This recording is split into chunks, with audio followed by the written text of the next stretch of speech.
Please.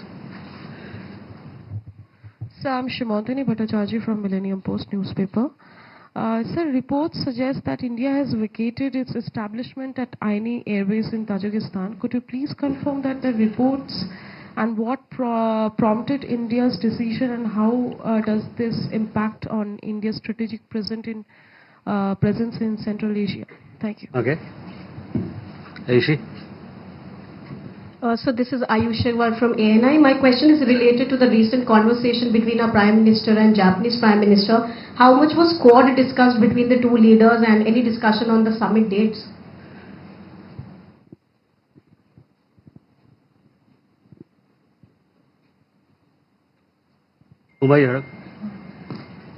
Sir, there have been reports that some Indians were deported from the US just a week or 10 days ago. So would you have number of Indians deported from the US and the UK so far?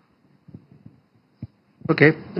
First, Shailendra आपका सवाल देखिए, मैंने इस मुद्दे पे और इससे संबंधित मुद्दे पे मैंने स्पष्ट किया है पहले, और मैं चाहूंगा कि जो हम लोगों ने पहले बोला है और स्पष्ट किया है इस मामले में, उस पर आप ध्यान दें. Siddhant, your question regarding the statement made by OIC Secretariat, we reject those statements. They don't have any locus standi to speak on matters which are internal to India. Simotini, regarding your question, see, we had a bilateral arrangement with Tajikistan for the rehabilitation and development of any aerodrome. This arrangement was in place for several years. After the conclusion of the agreement that we had with Tajikistan, we have handed over the facility to the Tajik side. This happened in 2022. Ayushi, yes, Prime Minister had a conversation with the new incoming Prime Minister of Japan. He congratulated her on assuming office. He also, the both leaders discussed India-Japan bilateral ties. This, of course, is a very important partnership for us. It is multifaceted in character. All those issues were discussed. As far as the question of the Quad is concerned, let me tell you that we see it as a valuable forum for discussion on shared interest in a number of areas to the four partners. Any leader summit is scheduled through diplomatic consultations among the four partners. On the deportation, since January of this year, we've had around 2,790 plus Indian nationals who did not meet the criteria. They were illegally staying there, and we verified their credentials, their nationality, and they have returned. This is the status till yesterday, that is 29th October.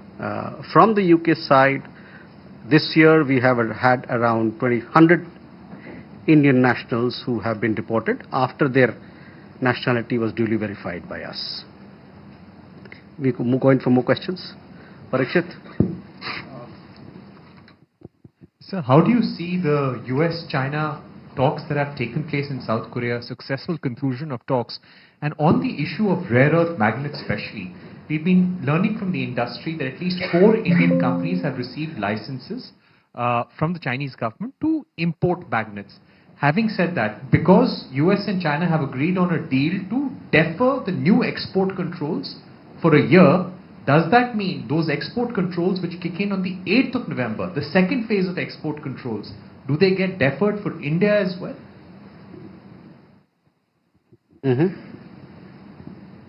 Ishi? This is Yeshi Seri from Business India. My question is on the US sanctions on Russian oil. Does this imply that even the short-term contract that we have with Rosneft and Lukoil comes to an end immediately, or will it be implemented after that is over? And secondly, I have a question on Bangladesh. Their elections are likely to happen next year. Is India putting forth this proposal that there should be free and fair elections and that Awami League should be a part of them? Okay. Jessica? This is Jessica Taneja for DD India. Sir, will India consider funding or construction of a dam project in Afghanistan's Kunar province? Okay. Krishna Mohan. Sir मेरा सवाल है कि Bharat express sector Pawan Sharma, मेरा सवाल ये है कि रूस और अमेरिका और भारत के बीच जो ऑयल एक्सपोर्ट और इंपोर्ट की बात चल रही है, उसके दरमियान कुछ इंडियन कंपनी ने क्या वास्तव में रूस से तेल लेना बंद कर दिया है?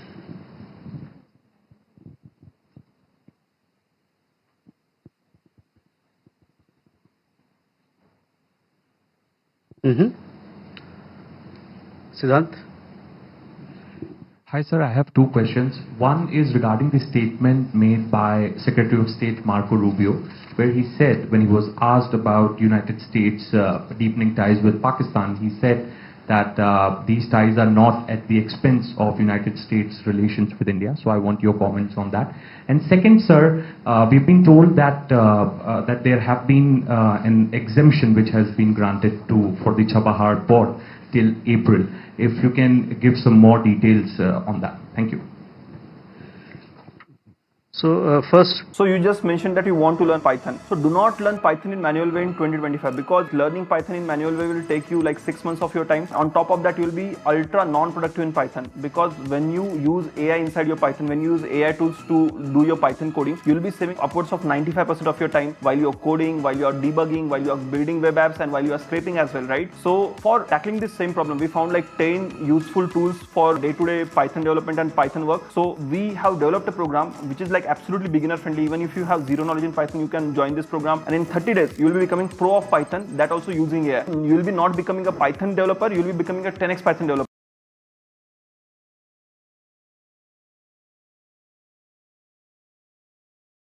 Importing rare earths from China. You see your question regarding US sanctions on Russian oil companies. We are studying the implications of these sanctions. As we have said this before also, all the decisions that we take naturally take into account the evolving dynamics that is there in the market, global market. Our position on the larger question of energy sourcing is well known to you. In this endeavor, we are guided by the imperative to secure affordable energy from diverse sources for meeting the energy security requirements and needs of 1.4 billion people.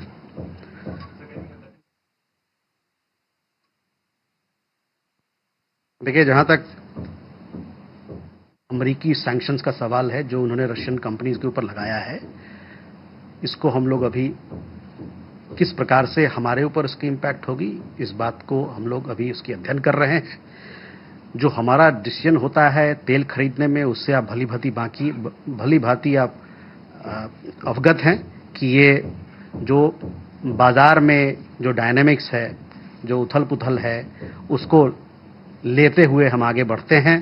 और हमारा जो खुद ईंधन खरीदने का जो sourcing का जो अप्रोच है, उसमें जो हमारे लोग हैं जिनको ईंधन देना है और सस्ते दाम पे मुहैया कराना है, ऐसे दाम पे मुहैया कराना है कि उनकी ज़रूरतें उनको मिल सके, ये हमारे जो 1.4 बिलियन मतलब 140 करोड़ लोग हैं, उनके ज़रूरतों को देखते हुए लिया जाता है. Sorry, I just said in English.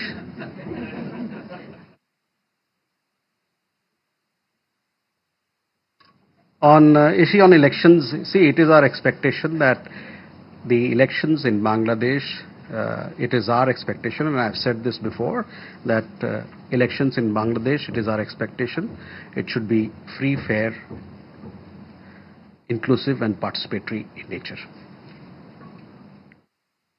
Jessica, on your question regarding Kunar, we had the Foreign Minister of Afghanistan. He visited India recently. As part of the visit, we had issued a joint statement between both countries. This particular joint statement clearly emphasizes that India stands ready to support all efforts of Afghanistan that are directed towards sustainable management of water resources, including hydroelectric projects. You also would know that between the two countries there has been a long history of cooperation on water matters. The Salma Dam, for example, is a perfect example of this cooperation, which is today called India-Afghanistan Friendship Dam. Vishwamohan ji, आपके सवाल तेल के बारे में था। हमने कई एक रिपोर्ट देखी है और हमारे भारतीय कंपनी ने बताया भी है कि किस प्रकार का रवैया है उनका, और उसको आप लोगों को अवगत कराया। मैंने कई एक रिपोर्ट हमारे भारतीय तेल कंपनी की तरफ से देखा है कि जो भी वो, तो मैं आपसे चाहूँगा कि उन कंपनियों का जो उन्होंने वक्तव्य जारी किया है उस पर आप नज़र डालें। जहाँ तक हमारा सवाल है, भारत सरकार का सवाल है, हम लोगों ने बताया है कि जो हमारे लोगों की ज़रूरतें हैं, 140 करोड़ भारतीयों की ज़रूरतें और हमारा जो राष्ट्र हित है, और साथ ही साथ विदेशी बाजार में, ग्लोबल मार्केट में जो डायनामिक्स होता है उन सभी के साथ सबको मिला जुला के हम लोग इस पर डिसीजन लेते हैं कि कहाँ से हम अपने ईंधन को, ऊर्जा को सोर्स करें। Siddhant, your question on India-US relations? Yes, you see, India-US relations is a comprehensive global strategic partnership. We remain engaged with both countries to continue to strengthen it further. On your question regarding exemption for Chabahar, yes, I can confirm that we have been granted exemption for a 6 months period on the sanctions that were applicable, American sanctions that were applicable on Chabahar. Gautam and then Rishikesh. Sir, good evening. This is Gautam Lavi. Recently Chief of General Staff of Pakistan visited Bangladesh, and where the Chief Advisor has presented a booklet containing some graffitis. One of the graffitis is a distorted map of Bangladesh, inclusion of a certain portion of the Indian northeastern side.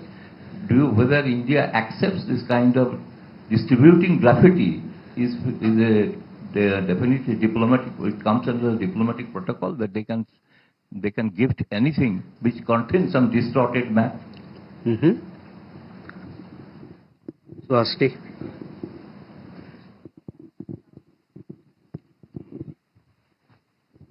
Just wanted to follow up on Parikshit's question on what President Trump is calling the G2 summit between US and China. As a consequence of that summit, India is now the highest tariffed country in the world at 50%. China is a little lower effectively.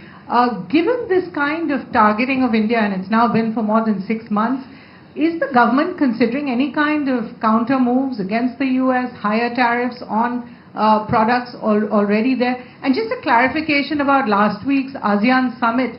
Prime Minister Modi decided not to go, or he conveyed that decision to the Malaysian Prime Minister less than 72 hours before the summit.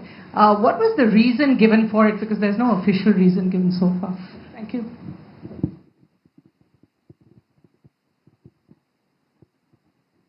Rishikesh. Sir, Rishikesh from PTI. So, has India received any proposal from US or Israel to join Gaza Peace Force? And is government considering to join this force?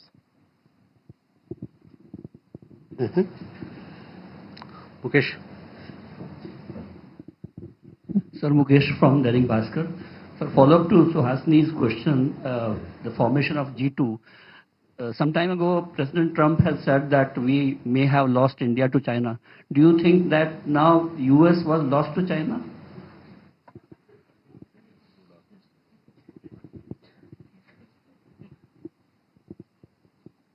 Okay, first, okay, we can take one more question. Neeraj. Sir, Neeraj हूँ, news 18 India से। अभी जब तुर्की में पाकिस्तान और अफगानिस्तान के बीच बातचीत चल रही थी तो बॉर्डर पे अफगानिस्तान पाकिस्तान के दो समूहों ने घुसपैठ किया था, संघर्ष हुआ था। तो उसके लिए जिम्मेदार पाकिस्तान एक बार फिर फितना अल ख्वारिज के लिए भारत को जिम्मेदार ठहरा रहा है। आखिर ऐसा पाकिस्तान बार बार क्यों कर रहा है कि अंदरूनी मामलों में भारत का हाथ बता रहा है? ओके, अभिषेक। सर, पाकिस्तान के डिफेंस मिनिस्टर ख्वाजा आसिफ ने यह भी कहा है कि अफगानिस्तान और पाकिस्तान के बीच जो लड़ाई हो रही है उसमें अफगानिस्तान भारत की तरफ से प्रॉक्सी लड़ाई कर रहा है और अगर ये इस्तांबुल में उनकी वार्ता नहीं चल पाती है तो there will be no option but for an open war between Afghanistan and Pakistan. You comment on that? Okay.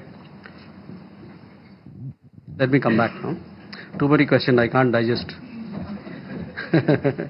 So, Gautam, first your question. We do understand that a book titled Art of Triumph related to July 2024 developments in Bangladesh, it contains certain graffitis. We also believe that the Bangladesh side has issued a clarification in this matter. Suhasini, your question regarding tariffs.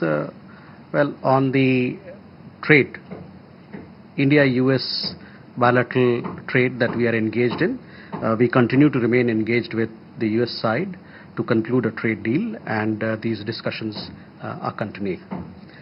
On the specific questions of, of tariff, etc., I would refer you to Ministry of Commerce. On ASEAN Summit, Prime Minister of India participated virtually in the summit.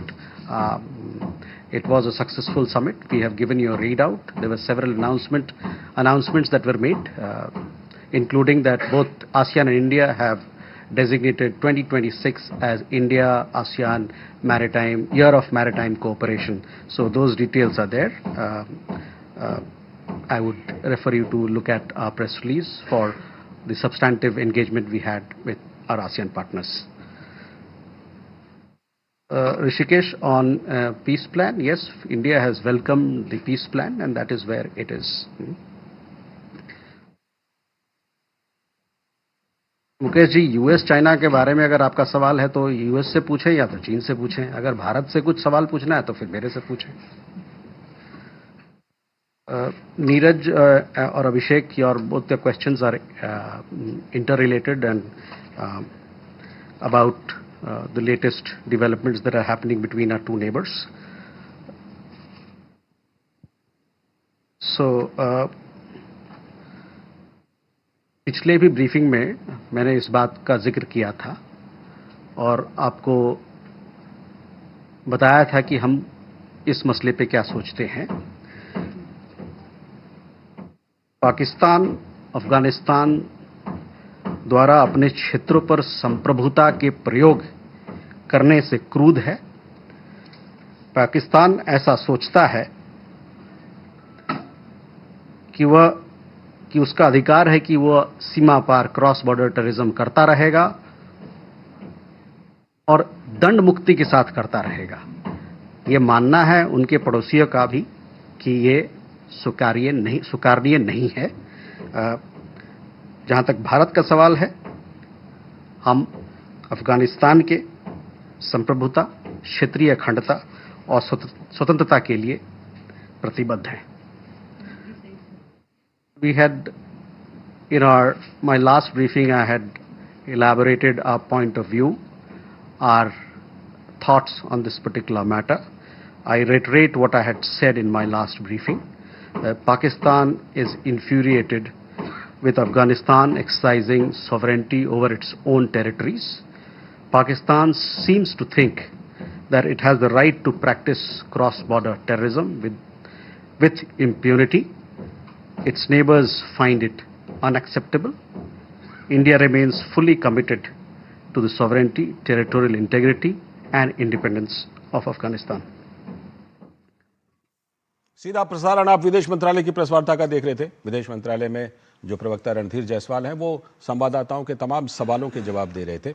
और इस समय हम आपको सीधे लिए चलते हैं बिहार में नालंदा जिले के हिलसा, जहां पर की केंद्रीय मंत्री और भाजपा के वरिष्ठ नेता अमित शाह जनसभा को संबोधित कर रहे हैं. छाप पर बटन दबाकर प्रचंड बहुमत से विजयी बनाएंगे क्या?